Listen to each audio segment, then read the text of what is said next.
శ్రీ సాయినాథాయ నమః. శ్రీ సాయి సచ్చరిత్రము 21వ అధ్యాయం.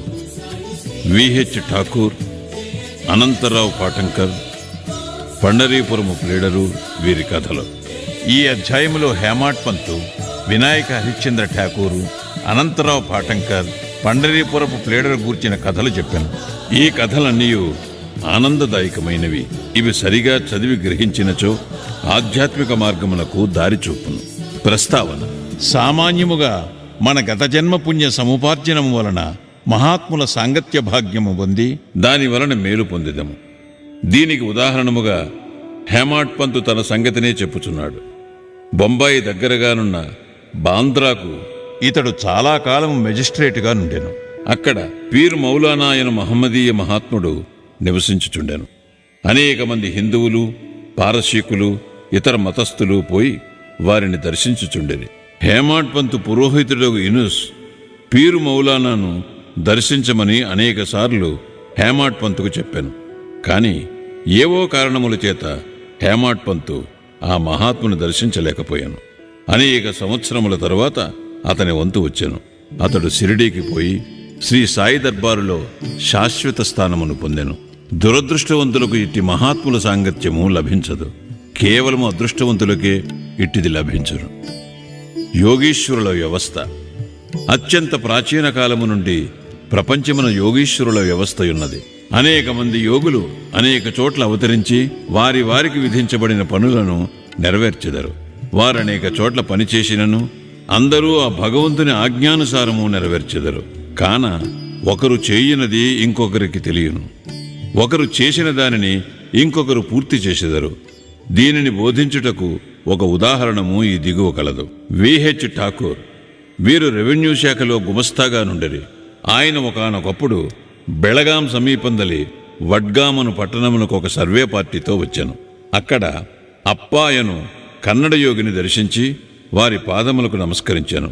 ఆ యోగి నిశ్చలదాసు రచించిన విచార సాగరమును, వేదాంత గ్రంథమును సభలోనున్న వారికి బోధించుచుండెను. ఠాకూర్ పోవునప్పుడు వారి సెలవు కోరగా వారిట్లు చెప్పిరి: ఈ పుస్తకమును నీవు చదువవలను.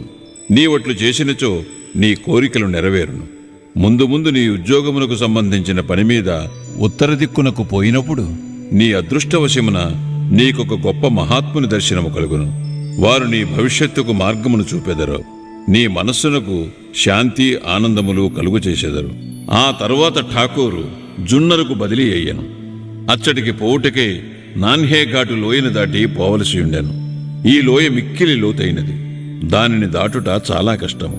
దానిని దాటుటకు ఎనుబోతు తప్ప ఇతరమేదియూ ఉపయోగించరు. కావున ఎనుబోతుపై లోయను దాటుటచే అతనికి బాధ కలిగాను. అచ్చటి నుండి కళ్యాణ్కు పెద్ద ఉద్యోగముపై బదిలీ అయ్యాను.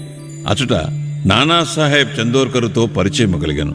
ఆయన వలన సాయిబాబా గూర్చి అనేక సంగతులు తెలుసుకుని వారిని దర్శింపకాంక్షించాను. ఆ మరుసటి దినమే నానాసాహెబ్ షిరిడీ పోవుటకు నిశ్చయించుకొనెను. కావున ఠాకూరును కూడా తనతో రమ్మని అడిగాను. ఠాకూరు తనకు ఠానాలో సివిల్ కేసుండుటచే రాలేనని చెప్పాను. అందుచే నానాసాహెబ్ ఒక్కడే వెళ్ళాను. ఠాకూరు ఠానాకు వెళ్ళాను. కానీ అచ్చట కేసు వాయిదా పడాను. అతడు నానాసాహెబ్ వెంట షిరిడీకి వెళ్ళకపోవటచే మిక్కిలి పశ్చాత్తాపము పడాను. అయినప్పటికీ షిరిడీ వెళ్ళాను. అంతకు ముందు రోజే నానాసాహెబ్ షిరిడీ విడిచిపెట్టినని తెలిసాను. ఇతర స్నేహితులు కొందరు అక్కడ కలిసిరి.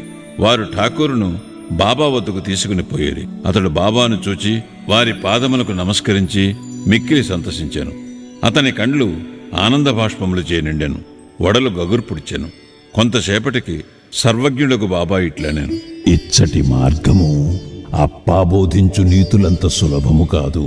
నాన్హే ఘాటులో ఎనుబోతుపోయిన సవారీ చేయుట కంటే కష్టము. ఈ ఆధ్యాత్మిక మార్గము మిగుల కఠినమైనది. దీనికి ఎంతో కృషి అవసరము. ఠాకూరు ఒక్కనికే అర్థముగా ఆ మాటలు వినగానే అతడు అమితానంద పరవశుడయ్యాను. కన్నడ యోగి చెప్పిన మాటలు యథార్థములని గ్రహించాను. 2 చేతులు జోడించి బాబా పాదములపై శిరస్సును పెట్టి తనను స్వీకరించి ఆశీర్వదించవలనని ప్రార్థించాను. అప్పుడు బాబా ఇట్లనెను: అప్పా చెప్పినదంతయు నిజమే, కానీ అవన్నీ అభ్యసించి ఆచరణలో పెట్టవలను. ఊరకనే గ్రంథములు చదువుట వలన ప్రయోజనము లేదు.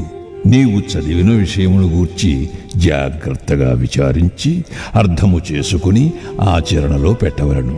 లేనిచో ప్రయోజనము లేదు. గురువు అనుగ్రహము లేని ఉత్త పుస్తక జ్ఞానము నిష్ప్రయోజనము అని అనెను. విచారసాగరములోని సిద్ధాంత భాగం అతడు చదివి ఉండెను, కాని ఆచరణను షిరిడీలో నేర్చాను. ఈ దిగువ చెప్పిన ఇంకొక కథ కూడా ఈ సత్యమును బలపరుచును. అనంతరావు పాటంకర్ అను పూనా పెద్ద మనుషుడొకడు బాబాను చూడగోరెను. షిరిడీకి వచ్చి బాబా దర్శనము చేశాను. అతని కండ్లు సంతృష్టి చెందాను. అతడు ఆనందించాను. అతడు బాబా పాదములపై పడి తగు విధముగా పూజించి పిమ్మట బాబాతో ఇట్లనెను. నేనెక్కువగా చదివి తిని, వేదములను వేదాంతములను చదివి తిని, 18 పురాణములు వింటిని. నా మనస్సునకు శాంతి కలుగుటలేదు. కనుక నా పుస్తక జ్ఞానమంతయు నిష్ప్రయోజనము. పుస్తక జ్ఞానము లేని నిరాడంబర భక్తులు నాకంటే మేలు. మనస్సు శాంతి పొందనిచో పుస్తక జ్ఞానమంతయు వ్యర్థము. నీ దృష్టి వలన, నీ మహత్తరమైన మాటల వలన నీవు శాంతి ప్రసాదింతువని వింటిని. అందుచే నేనిచ్చటకు వచ్చి తిని. కావున నా యందు దాక్షిణ్యము చూపుము, నన్ను ఆశీర్వదించుము అనెను. అప్పుడు బాబా ఒక నీతి కథను ఈ విధముగా చెప్పెను. 9 ఉండల గుర్రపుల్లద్ది నీతి కథ, నవవిధ భక్తి. ఒకనాడు ఒక వర్తకుడు ఇక్కడికి వచ్చాను. అతని ముందు ఒక ఆడగుర్రము లద్ది వేశాను. అది 9 ఉండలుగా పడెను. జిజ్ఞాసువైన ఆ వర్తకుడు పంచుకొంగు సాచి 9 ఉండలను అందులో పెట్టుకొనెను. ఇట్లు అతడు మనస్సును కేంద్రీకరించగలిగాను. ఈ మాటల అర్థమును పాటంకర్ గ్రహించలేకుండాను. అందుచే అతడు గణేష్ దామోదర్ ఉర్ఫ్ దాదా కేల్కర్ను ఇట్లు అడిగాను. ఆ మాటలలో బాబా ఉద్దేశ్యమేమి? కేల్కర్ ఇట్లు జవాబిచ్చాను. నాకు కూడా బాబా చెప్పినదంతయూ తెలియదు, కాని వారి ప్రేరణ ప్రకారము నాకు తోచినది నేను చెప్పెదను. ఆడగుర్రమనగా ఇచట భగవంతుని అనుగ్రహము. 9 ఉండల లద్ది అనగా నవవిధ భక్తులు. అవి ఏమనా శ్రవణము అనగా వినుట, కీర్తనము అనగా ప్రార్థించుట, స్మరణము అనగా జ్ఞప్తియందుంచుకునుట, పాద సేవనము అనగా పాద సంవాహనము, అర్చనము అనగా పూజ, నమస్కారం అనగా వంగి నమస్కరించుట, దాస్యము అనగా సేవ, సఖ్యత్వం అనగా స్నేహము, ఆత్మ నివేదనము అనగా ఆత్మను సమర్పించుట. ఇవి నవవిధ భక్తులు. వీనిలో ఏదైనా ఒక మార్గమును హృదయపూర్వకముగా అనుసరించిన ఎడల భగవంతుడు సంతుష్టి చెందును.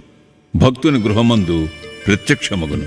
భక్తి లేని సాధనములన్నీ అనగా జపము, తపము, యోగము, ఆధ్యాత్మిక గ్రంథముల పారాయణ, వానిలోని సంగతులను ఇతరులకు బోధించుట మొదలగునవి నిష్ప్రయోజనము.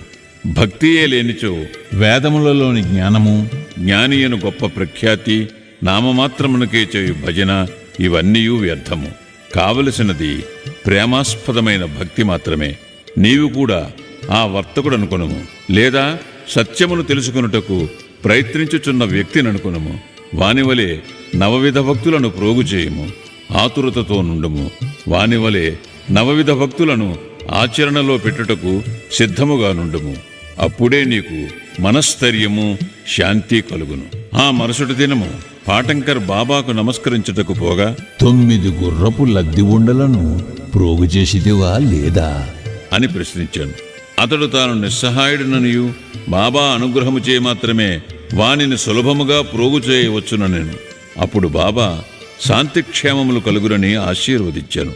పాటంకర్ అపరిమితానందభరితుడయ్యాను. పండరీపురము ప్లీడరు. ఒక చిన్న కథతో ఈ అధ్యాయమును ముగించెదము. ఆ కథ బాబా సర్వజ్ఞుడని తెలుపును. ప్రజలను సరియైన మార్గమును పెట్టుటకు, వారి తప్పులను సవరించుటకు బాబా సర్వజ్ఞత్వమును ఉపయోగించుచుండెను. ఒకనాడు పండరీపురం నుండి ఒక ప్లీడర్ వచ్చెను. అతడు మసీదునకు పోయి సాయిబాబాను దర్శించాను. వారి పాదములకు నమస్కరించాను. అడుగుకుండగానే దక్షిణ ఇచ్చాను. జరుగుతున్న సంభాషణలు వినుటకు ఒక మూల కూర్చుండాను. బాబా అతని వైపు ముఖము త్రిప్పి ఇట్లనెను. ప్రజలు ఎంత టక్కరులు! వారు పాదములపై పడెదరు, దక్షిణనిచ్చెదరు, కాని చాటున నిందించెదరు. ఇది చిత్రము కాదా? ఆ మాటలు ప్లేడరకు సూటిగా తగిలినవి. ఎవరికీ బాబా మాటలలోని అంతరార్థం బోధపడలేదు. ప్లీడర్ మాత్రము గ్రహించాను. కానీ అక్కడ ఏమీ మాట్లాడలేదు. వాడాకు పోయిన పిమ్మట ప్లీడర్ కాకాసాహెబ్ దీక్షితుతో ఇట్లనియను, బాబా చెప్పినదంతయు యథార్థమే. ఆ బాణము నాపై ప్రయోగించిరి. అది నా గూర్చియే. నేనెవరినీ నిందించకూడదు, తృణీకరించరాదని బోధించుచున్నది. పండరీపురం సబ్జడ్జియగు నోల్కర్ తన ఆరోగ్యాభివృద్ధి కొరకు షిరిడీకి వచ్చాను. ఇచ్చటనే మకాము చేశాను. ప్లీడర్ల విశ్రాంతి గదిలో దీని గూర్చి వివాదము జరిగాను.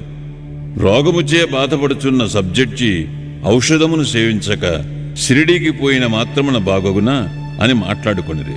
సబ్జడ్జిని వ్యాఖ్య చేసిరి. సాయిబాబాను నిందించిరి. నేను కూడా అందుకొంత భాగము వహించి తిని, నేను చేసినది సమంజసము కాదని ఇప్పుడు సాయిబాబా నిరూపించాను. ఇది నాకు దూషణ కాదు, నాకిది ఆశీర్వచనమే. ఇది నాకు ఒక ఉపదేశము. నేనిక మీదట ఎవరినీ దూషించరాదు, ఎవరినీ నిందించరాదు. ఇతరుల విషయములో జోక్యము కలుగు చేసుకొనరాదు. పండరీపురమునకు షిరిడి 300 మైళ్ళ దూరముననున్నది. బాబా సర్వజ్ఞుడొకటచే పండరీపురములో ప్లీడర్ల విశ్రాంతి గదిలో ఏమి జరిగినో తెలుసుకునేది. ఈ నడుమునున్న స్థలము, నదులు, అడవులు, పర్వతములు వారి సర్వజ్ఞత్వమును కడ్డుపడలేదు. వారు సర్వమును చూడగలిగిరి. అందరి హృదయములలో గల దానిని చదువగలిగిరి. వారికి తెలియని రహస్యమేదియూ లేదు. దగ్గరనున్నవి, దూరముగానున్నవి ప్రతి వస్తువు కూడా పగటి కాంతి వలె వారికి తేట తెల్లము. ఎవడైనా దూరముగా గాని దగ్గరగా గాని ఉండనిమ్ము, బాబా సర్వాంతర్యామి అగుటచే వారి దృష్టి నుంచి తప్పించుకొనుటకు వీలు లేదు. దీనిని బట్టి ప్లీడర్ ఒక నీతిని నేర్చుకొనెను. ఒకరిని గూర్చి చెడు చెప్పరాదు, మరియు అనవసరముగా వ్యాఖ్యానము చేయరాదు. అట్లు బాబా అతని దుర్గుణమును పోగొట్టి సన్మార్గమునందు పెట్టెను. ఇది ఒక ప్లీడరును గూర్చినదైనప్పటికీ అందరికీ వర్తించును. కాబట్టి ఈ కథ బోధించు నీతిని జ్ఞప్తి అందించుకుని మేలు పొందేదముగాక. సాయిబాబా మహిమ అగాధము. వారి లీలలు కూడా అట్టివే. వారి జీవితము అట్టిదే. వారు పరబ్రహ్మము యొక్క అవతారమే. శ్రీ సాయినాథాయ నమః. 21వ అధ్యాయము సంపూర్ణము. సద్గురు శ్రీ సాయినాథార్పణమస్తు. శుభం భవతు.